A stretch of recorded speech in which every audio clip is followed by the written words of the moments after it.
Assalamualaikum warahmatullahi wabarakatuh.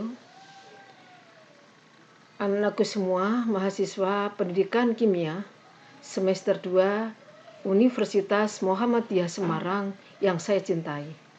Kali ini kita bertemu pada mata kuliah metodologi penelitian pendidikan yang pertama.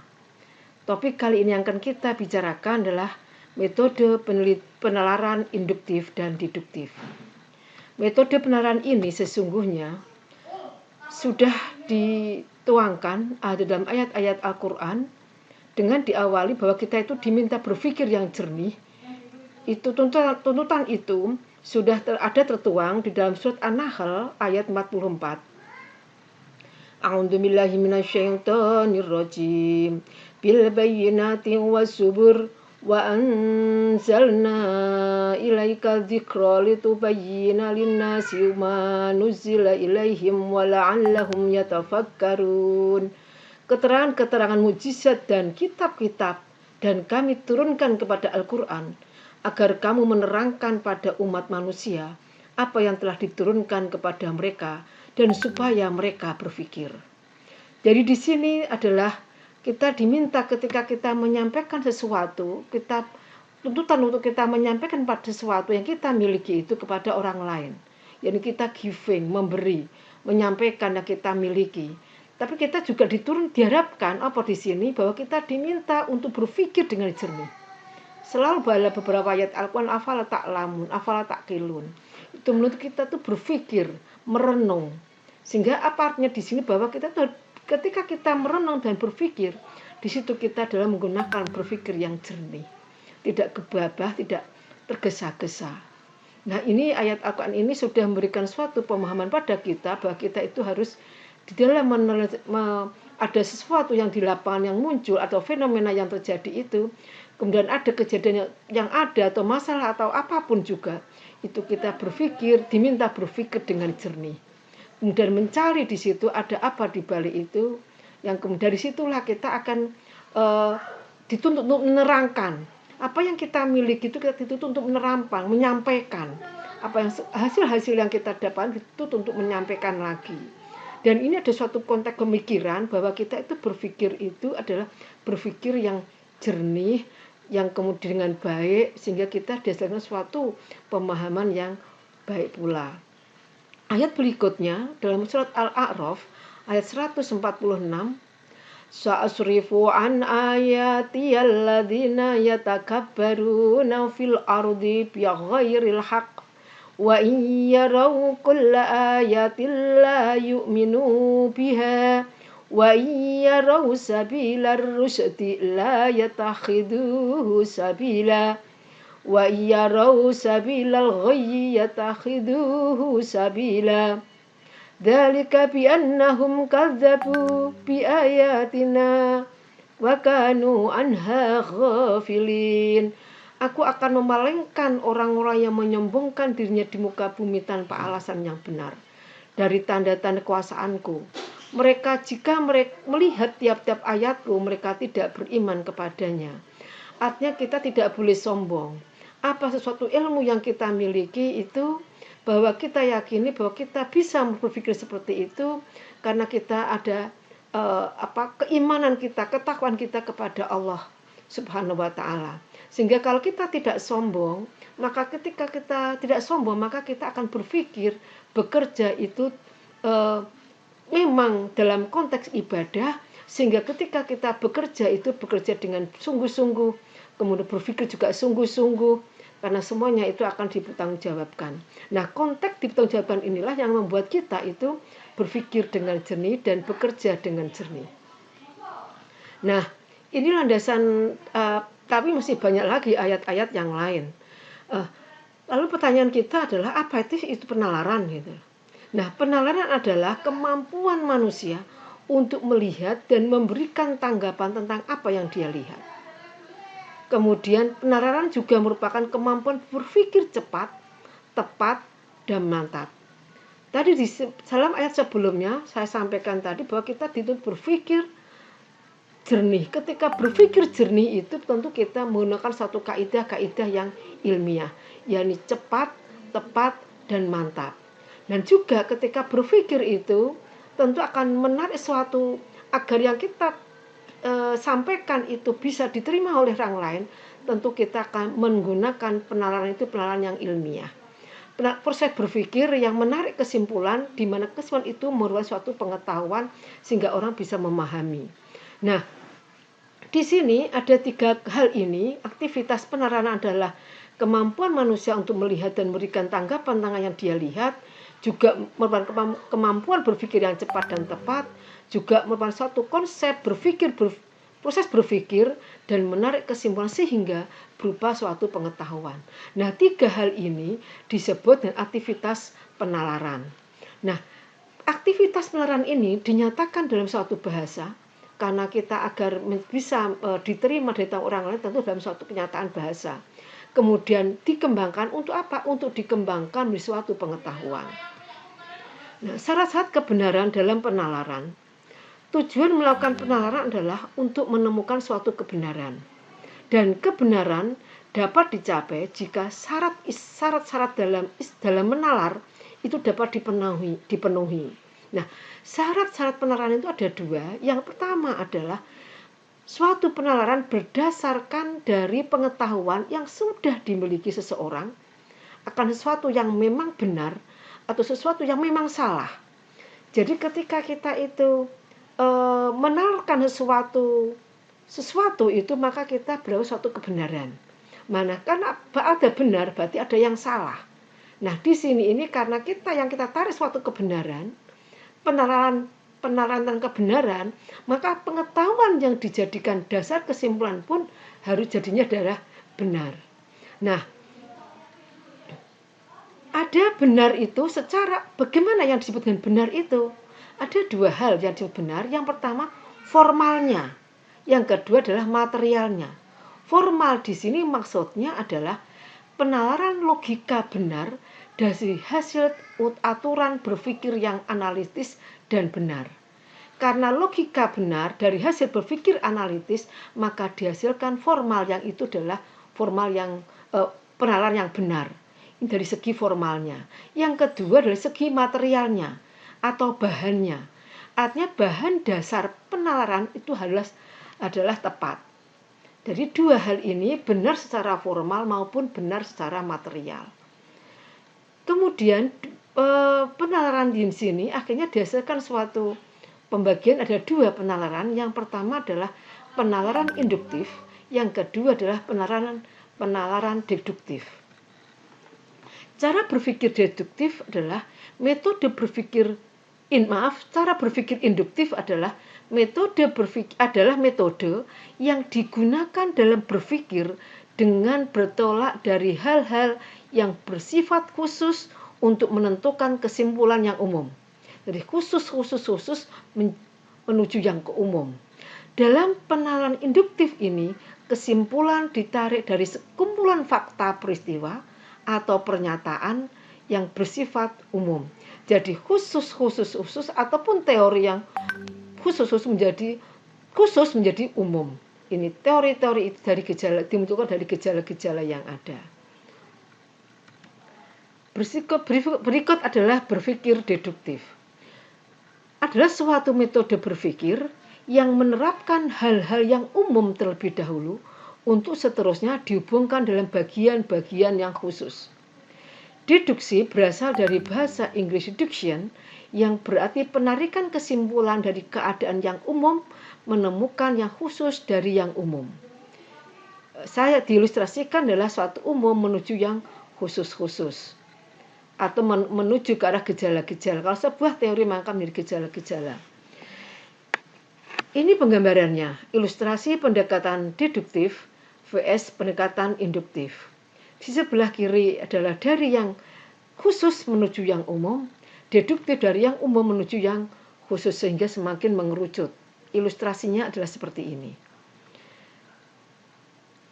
Penalaran itu ada induktif, ada deduktif. Induktif dibagi banyak, ada generalisasi, ada analogi, ada kausal. Deduktif dibagi silogisme, entimen. Nanti akan kita bahas satu persatu dan kita beserta dengan contoh-contohnya. Pendekatan induktif. Generalisasi proses berpikir berdasarkan hasil pengamatan atas sejumlah gejala dan fakta dengan sifat-sifat tertentu mengenai semua atau sebagian dari gejala-gejala yang serupa. Jadi sini mengandalkan beberapa pernyataan yang mempunyai sifat tertentu untuk mendapatkan simpulan yang sifatnya adalah umum. Analogi adalah cara menarik kesimpulan berdasarkan hasil pengamatan terhadap sejumlah gejala khusus yang bersamaan, analog. Jadi gejala khususnya itu hampir bersamaan. Kemudian analogi ilmu bahasa persamaan antar bentuk yang menjadi dasar terjadinya bentuk-bentuk yang lain. Analogi dilakukan karena antar sesuatu yang dibandingkan dengan pembandingnya itu memiliki kesamaan fungsi atau peran. Sekarang hubungan sebab akibat.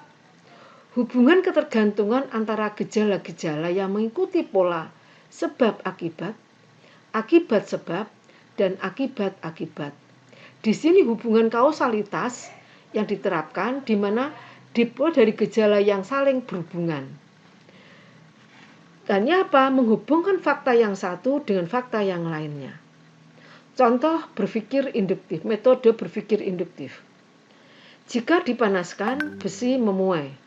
Jika dipanaskan, tembaga memuai. Jika dipanaskan, emas memuai. Jika dipanaskan, platina memuai. Kemudian kesimpulannya adalah jika dipanaskan, logam memuai. Contoh yang lainnya, air laut asin. Garam di Rembang terbuat dari proses penguapan air dekat laut. Garam krosok dari Rembang asin. Garam beriodium yang dijual di pasar itu asin. Garam digunakan untuk menambahkan rasa asin dalam sayuran. Nah, fakta-fakta yang di atas itu, kemudian kita, atau gejala-gejala yang di atas itu, kemudian kita buat sebuah kesimpulan. Garam dapat digunakan untuk menambahkan rasa asin masakan. Sebab garam terbuat dari penguapan air dekat laut yang berasa asin, sehingga garam berasa asin. Nah, saya tidak membedakan mana yang generalisasi, mana yang analogi, mana yang hubungan sebab akibat. Namun saya hanya ingin menggambarkan untuk mempermudah kalian di dalam berpikir induktif itu dari khusus kemudian dihasilkan suatu konklusi kesimpulan yang sifatnya umum. Penalaran induktif pun itu juga ada dalam surat Luqman ayat 10-12. Disampaikan ayat 10-12 ini yang artinya adalah Dia menciptakan langit tanpa tiang yang kamu melihatnya, dan Dia meletakkan gunung-gunung di permukaan bumi supaya kamu itu tidak menggoyangkan kamu, dan memperkembangbiakkan padanya segala macam jenis binatang. Dan kami turunkan air hujan dari langit, lalu kami tumbuhkan padanya segala macam tumbuh-tumbuhan yang baik. Ayat 11, inilah ciptaan Allah, maka perlihatkanlah olehmu kepadaku apa yang telah diciptakan oleh sembahan-sembahanmu selain Allah. Sebenarnya orang-orang yang zalim itu berada di dalam kesesatan yang nyata. Ayat 12 merupakan suatu konklusi yang bisa memberikan suatu pemaknaan yang lebih tinggi dari ayat 10 dan 11. Kita dengarkan ayat 12. Dan sesungguhnya telah kami berikan hikmah kepada Luqman, yaitu bersyukurlah kepada Allah. Dan barang siapa bersyukur kepada Allah, maka sesungguhnya ia bersyukur untuk dirinya sendiri. Dan barang siapa yang tidak bersyukur, maka sesungguhnya Allah Maha Kaya lagi Maha Terpuji. Jadi ayat ini yang pertama tentang bahwa langit, bumi, dan sebagainya juga binatang-binatang itu menggambarkan itu.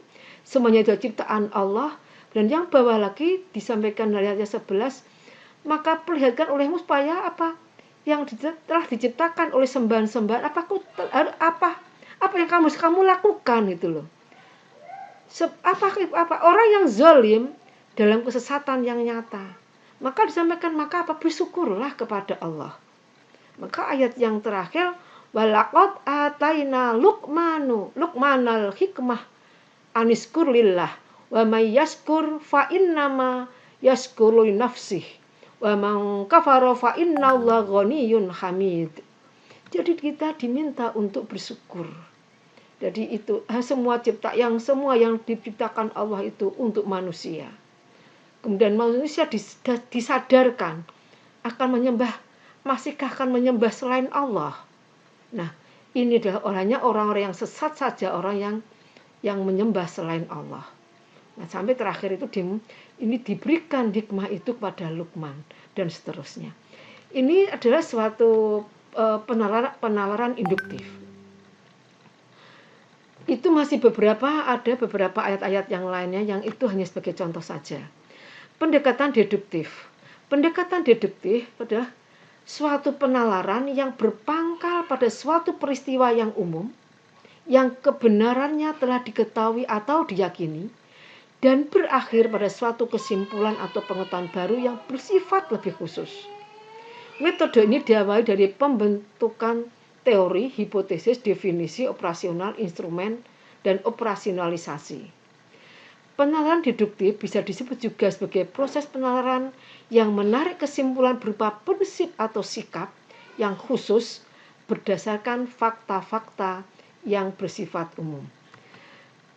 Ada dua macam penalaran deduktif, yakni silogisme dan entimen.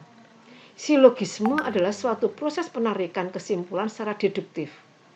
Silogisme disusun dari dua proposi pernyataan dan sebuah konklusi, yaitu kesimpulan. Dengan fakta lain bahwa silogisme adalah rangkaian 3 buah pendapat yang terdiri dari 2 pendapat dan 1 kesimpulan. Pendapat yang pertama sifatnya umum, yang kedua sifatnya khusus, dan yang terakhir adalah kesimpulan. Entimen adalah penalaran deduktif secara langsung.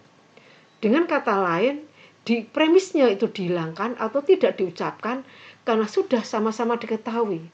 Jadi sesungguhnya sama saja, hanya kalau yang entimen tidak usah diwujudkan mana yang premis, mana yang kesimpulan, tapi kalau kita paham membaca kalimatnya itu bahwa ini adalah penalaran deduktif. Contoh, premis umum, siswa SMA yang telah mendapat ijazah dapat mengikuti SBMPTN. Premis khusus, Nana lulus SMA. Kesimpulannya, Nana dapat mengikuti SBMPTN. Contoh yang lain, premis umum, garam memiliki rumus molekul NaCl. Karena terbentuk dari ion positif basa dan ion negatif asam, serta memiliki rasa asin. Premis khusus, garam dapur berasa asin. Kesimpulannya, garam dapur terbentuk dari ion positif basa dan ion negatif atau asam. Dan rasa berasa asin. Nah, ini. Contoh yang lain. Contoh entimen. Proses fotosintesis memerlukan sinar matahari. Pada malam hari tidak ada matahari. Pada malam hari tidak mungkin ada proses fotosintesis. Ini tidak kita bedakan mana yang premis, mana yang kesimpulan. Contoh yang lain, arang aktif ialah sejenis arang yang diperoleh dari suatu pembakaran yang mempunyai sifat tidak larut dalam air. Arang ini premis, arang ini dapat diperoleh dari pembakaran zat-zat tertentu, seperti ampas tebu, tempurung kelapa, dan tongkol jagung. Jenis arang ini banyak digunakan dalam beberapa industri pangan atau non-pangan. Industri yang menggunakan arang aktif adalah industri kimia dan farmasi, seperti pekerjaan memurnikan minyak, menghilangkan bau yang tidak murni, dan menguapkan zat yang tidak perlu. Jadi arang aktif yang kalimat yang pertama itu menjadi yang umum. Kemudian dijelaskan premis umum, kemudian dijelaskan di bawahnya ada premis khusus, dan yang terakhir adalah kesimpulannya. Contoh yang lain, garam adalah senyawa ionik yang terdiri dari ion positif kation dan ion negatif anion, sehingga membentuk senyawa netral tanpa bermuatan. Garam terbentuk dari hasil reaksi asam dan basa. NaCl adalah garam terbentuk dari reaksi basa kuat NaOH dan asam kuat HCl. NaCl terbentuk dari kation Na+ bereaksi dengan anion Cl-. Ini adalah yang terakhir. Kesimpulannya? Penalaran deduktif itu juga sudah tertuang di dalam surat Luqman ayat 1-6. A'udzubillahi minasyaitonirrajim. Bismillahirrahmanirrahim. Alif Lam Mim. Tilka ayatul kitabil hakim hudaw wa rahmatan lil muhsinin alladzina yuqimuna sholata wa yu'tuna zakata wa hum bil akhirati hum yuqinun. Ulaika ala hudam min rabbihim wa ulaika humul muflihun. Wa minan nasi man yashtari lahwal hadithi liyudilla an sabilillah bi ghairi ilmi wa yatakhidaha huzwa ulaika lahum adzabun muhin. Alif Lam Mim. Ini hanya Allah yang tahu makna dalamnya. Dan saya di bawahnya, inilah ayat-ayat Al-Quran yang mengandung hikmat, menjadi petunjuk dan rahmat bagi orang-orang yang berbuat kebaikan. Berikutnya ayat keempat, yaitu orang-orang yang mendirikan sholat, menunaikan zakat, dan mereka yakin akan adanya akhirat. Mereka itulah orang-orang yang tetap mendapat petunjuk dari Tuhannya, dan mereka itulah orang yang beruntung. Dan di antara manusia ada orang yang pergunakan perkataan yang tidak berguna untuk menyesatkan manusia dari jalan Allah tanpa pengetahuan dan menjadikan jalan Allah itu olok-olokan. Mereka itu akan boleh azab yang menghinakan. Jadi premis umum itu Alif Lam Mim, dan premis khusus di bawahnya, dan suatu kesimpulan adalah ayat yang ke-6. Maka apa? Orang yang tidak mempergunakan akal pikirannya itu, ya mereka akan dan masuk kalau yang sesat, dan mereka akan mulai azab yang menghinakan. Tugas dalam materi ini adalah buatlah contoh penalaran deduktif dan induktif dengan tema pendidikan, pembelajaran, kimia atau lingkungan, silakan dipilih. Upload hasil pekerjaan saudara ke laman e-learning. Demikian yang bisa saya sampaikan, mudah-mudahan ada manfaatnya. Assalamualaikum warahmatullahi wabarakatuh.